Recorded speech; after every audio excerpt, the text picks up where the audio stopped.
conquer and we're going to take some. Is that understood? Yes, sir. That's what we're going to do, sweetheart. We are going to go and get some. All right, people, on the ready line. Are you me? Yeah! Are you me? Yeah! What are you? What are you? The support systems of family and community are an integral part of the holidays for those that are caring for loved ones with special needs. Through the love and diligence of his family, Jeremiah Feliciano was able to live a healthy and productive life despite his rare genetic disease. Read his story and much more in EP's annual Family and Community issue. To read more, sign up for free today at www.epmagazine.com. Monotony. It comes in all shapes and sizes. Dull, tedious, just plain boring. But what is this? A contender, perhaps? Something unboring by the looks of it. Jabs right at dull, an uppercut to tedium, something that keeps you on your toes, keeps your head on a swivel, a knockout punch to your old, boring workouts. Welcome to Fight Camp.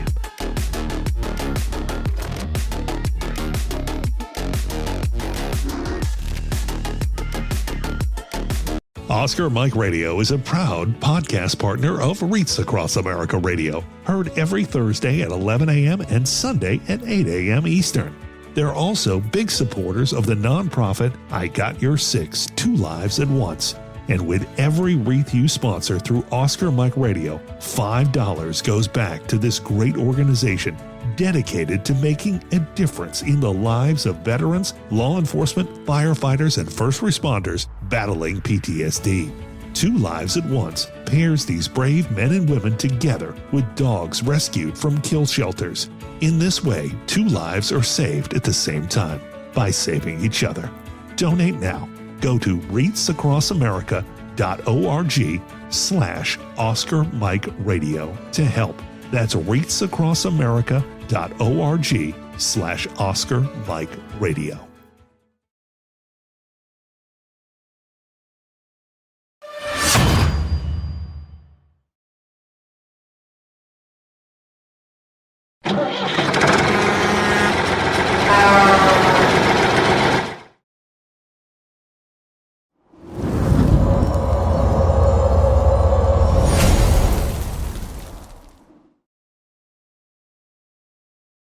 In 1948, President Harriet Tubman signed an executive order that mandated an end to segregation in our armed forces. But the fight for acceptance and equality was far from over. Join us on Saturday, February 1st, as we kick off Right to Fight, a powerful video series that chronicles African Americans in the military overcoming obstacles to gain the right to defend their homeland.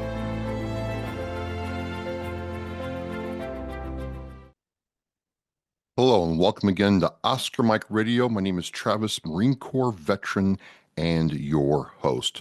We are on mission, on the move for our veterans, active duty military, and those who support us. Thank you very much. Oscar Mike Radio is co-produced by Sinister One Productions. What's your podcast doing? I want to thank my sponsor, Joyce Asack of Asack Real Estate, Army National Guard veteran Travis Arnold, who has Cason Shaving Company, Exceptional Parent Magazine, and Fight Camp. Be your strongest combination. This is a special airing release show for Oscar Mike Radio in collaboration with the Executive Office of Veteran Services for the Commonwealth of Massachusetts. We're doing a whole 4-part series special on Black History Month. And for me, this is kind of really cool as Oscar Mike Radio to be able to do this. But also I realized that there have been other times in my life where, Black Americans who served our country have had a profound impact on me. The first one that comes to mind is the Buffalo Soldiers and what they did in the Civil War and out west. And then one of my favorites, Colin Powell, God rest his soul, whose quote about leadership really had a personal and profound effect on me. And the quote is, "If your people quit bringing you their problems, you've lost your ability to lead. You're not fit." And that is true. So we've got a 4-part series. We're going to cover some things about Black History Month and Black American soldiers who served as a whole. Go into some of my favorite aviators, the Tuskegee Airmen, and then go into some other things that I got going on, like with General Harriet Tubman. Yes, she became a general. Very cool story behind that. And then closing out this arc with Deputy Secretary Gayle-Bennett, and then a father and son, Black American, African American duo who are doing some amazing things. Before we get into the main show topic for this first part of Oscar Mike Radio and Black History Month, I wanted to answer the question, what is the Executive Office of Veterans Services for the Commonwealth of Massachusetts? What does that mean? What do they do? And why would you want to, you being me, want to work with them, collaborate with them about anything at all? That's a fair question to ask. They're fairly a new entity in the Commonwealth.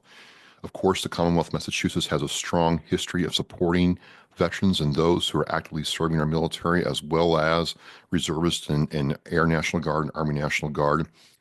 And the Executive Office of Veterans Services was created to really be focused on that one mission. We're not under any other department in the Commonwealth. When I say we as veterans are under anything to do with the Executive Office of Veterans Services. And it is nice, I can say as a veteran, to know that there is an office specifically for me. What does EOVS actually do? Some of the responsibilities are overseeing strategic programs and benefits for veterans, managing locations like the Veterans Homes in Holyoke and Chelsea, and they operate and maintain the Veterans Memorial Cemeteries in Agawam, Winchendon, and other areas. And they look at and provide services to eligible veterans under the Chapter 115 benefits. And they are also there to help veterans transition to civilian life with education, employment, and housing support. And it is Massachusetts' way of being in front of problems and issues that veterans may have. They're a big part of why Massachusetts enacted the HEROES Act, which has more benefits and programs for veterans. And it's designed to give a person, whether they're a veteran or a spouse or a parent, a direct path to advocacy in the Commonwealth of Massachusetts. And I have met several people who work for EOVS, talked to some of them, and I've met Deputy Secretary Andrea Gayle-Bennett, who I've seen her at the Brockton VA. She has spoken at other events locally to me. We've talked several times. And it was really great to understand what they were trying to do in not only the podcast space and say, hey, we in EOVS want to get into people who podcast and see if we can get some, of our message out through the podcast, but also understand what this new medium is, how we can empower it for ourselves, and, start with Black History Month. And I'm all about that. Again, some of my military heroes are, Black Americans, African Americans, and it's really great to see this all come to fruition. So we went over a little bit what EOVS is, the Executive Office for Veterans Services for the Commonwealth of Massachusetts, and I will have that link in this podcast show post. So you can go right to the website, check it out. And even if you're not a resident in the state of Massachusetts, Commonwealth, you can check it out and see, how we do things here, and if you so choose, have your state do the same thing. Black History Month is just really an important time in our country to celebrate the achievements and accomplishments of Black Americans who have come before us. And we'd be remiss if we didn't take this time and really appreciate the remarkable legacy of Black soldiers in the military, their sacrifices, and their profound impact on our nation's history.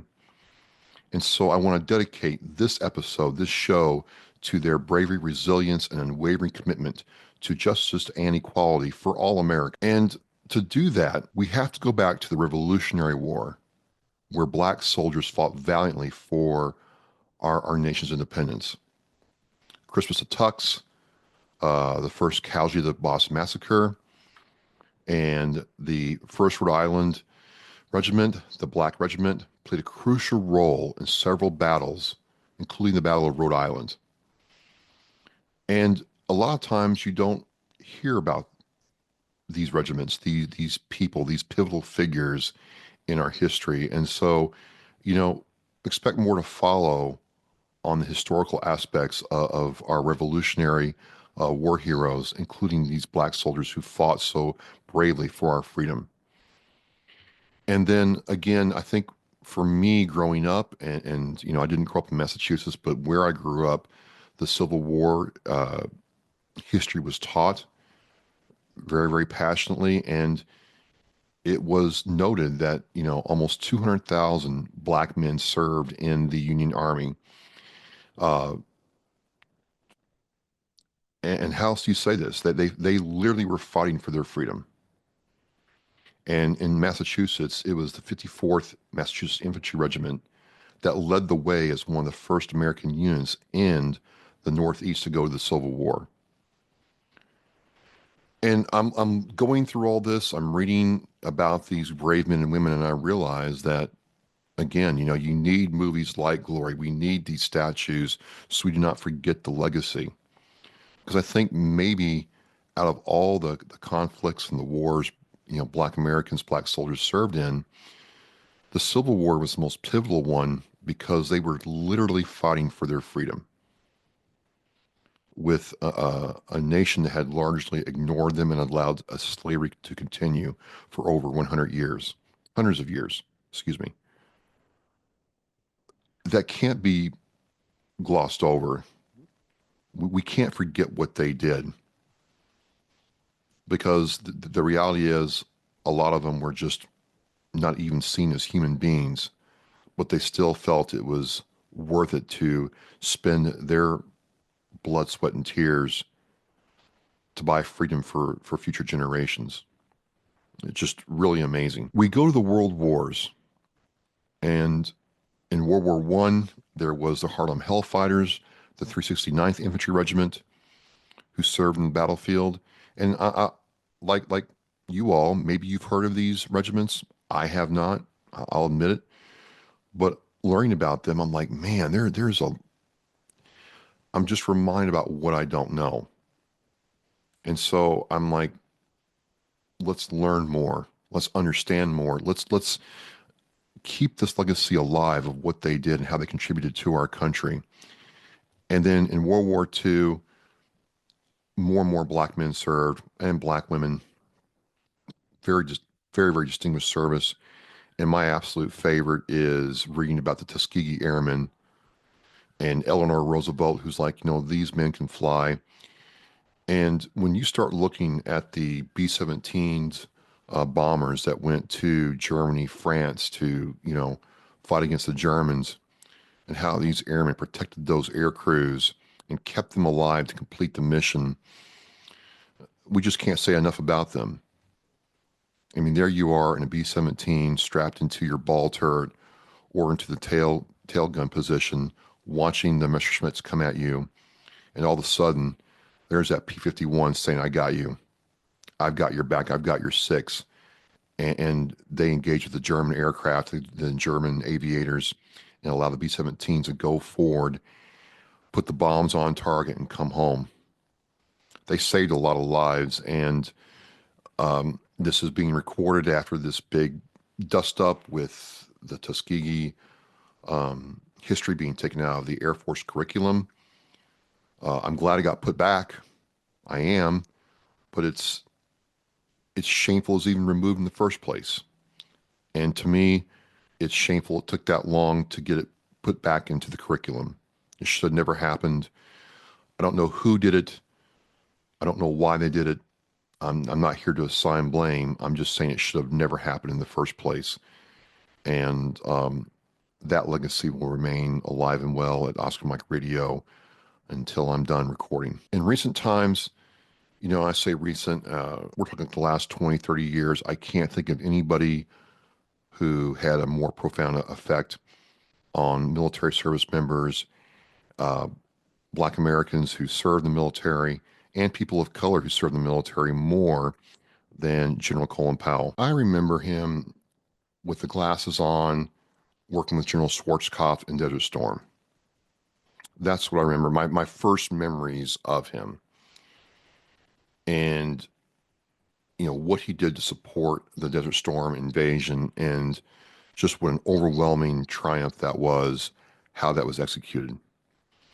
But as I got older and got into my Marine Corps career, you know, we had some, you know, staff NCOs and, you know, lieutenants say, you ought to read the book and study, you know, General Powell for leadership. And I was a PFC at the time. I'm like, okay, I'll read the book. I'll study it. You know, it's a general, so he must know what he's doing. And like I said at the top of this,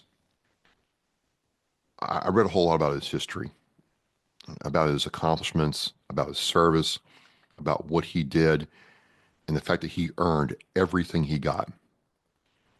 But it was when I started reading what he felt about leadership that really got me. Things like, hey, you know, if there's a problem, you got to be able to fix it. The fact that if you're the leader, you get all the problems and you shouldn't get any of the praise. The praise should go to the people working underneath you who got the actual work done. Your job is to shine the light on them and their accomplishments and build them up instead of taking any praise for yourself. And then to me, one of the things that stuck with me for a very long time, and now that I'm kind of, you know, in my professional career in a different way, is if your people do not bring you their problems, if they're not coming to you with their professional problems, and in this case, even personal problems, you've lost your ability to lead and you're not fit for leadership. And you don't deserve the trust that your followers put in you. And for all intents and purposes, I'm like, wow, you know, I'm a little E2 PFC. I don't know one in front of the other. And I'm like, that was pretty heavy. Heavy in the way that he understood that people are what make or break a system, a program. It's not technology. It's not AI. It's not, you know, money. It's the people that go to battle with you. They're the most important thing. And if you're not taking care of your people, then you cannot call yourself a leader. And I think that's why I really wanted to do this with the Executive Office of Veteran Services. There's little things like that. There's big, huge things, right? Like I didn't know before I started really digging into this series. But there's little nuggets that you can pull out of, like, these were really amazing people, fantastic Americans. We cannot forget what they did for us. We should never forget. And I won't allow that to happen. But also we should celebrate their accomplishments and achievements for the next generation, looking for a way forward, the magic trail of breadcrumbs to success, whatever that may be, right? These people have done it for us. And the really neat thing is, yes, they've done it for other African American, Black Americans who are going through their life trying to succeed in their own way. But we all can learn from what these people did for us. So with that being said, I'm happy to do this. It's a great honor to work with the Executive Office of Veteran Services. I will have the link in the Oscar Mike Radio show post for the Executive Office of Veteran Services. And we're going from this show to our next show, which is about nuclear deterrence with Professor and Attorney Charles Moxley. Very interesting gentleman.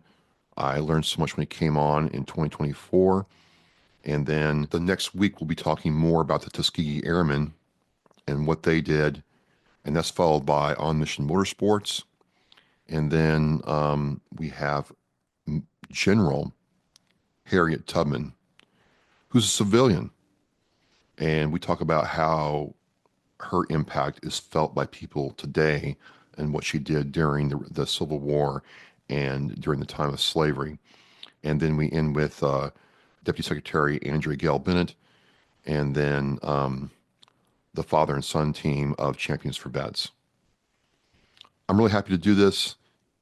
Can't wait for the other shows. You can follow me on Oscar Mike Radio. Please check out the Executive Office for Veteran Services website. And as we say in Oscar Mike Radio, we're mission in flight. The biggest fear Gold Star families have that their child will be forgotten. We need to never forget freedom wasn't free. It's the fact that they give us the life we have now. We should remember them and give thanks to them. If I can be a part of something today that's going to make the surviving family of any of these veterans, these heroes, feel better tomorrow, then it's worth it. That one wreath symbolizes one family that was able to smile because of the generous donations. To sponsor a wreath and honor a veteran, visit wreathsacrossamerica.org. Thank you for listening and watching Oscar Mike Radio, where our active duty service members and veterans are in action and the mission is in flight. Oscar Mike Radio is an oversized load Co-Sinista One production. If you are a veteran or know a veteran who needs help, please dial 988 and press 1 for the Veterans Crisis Line.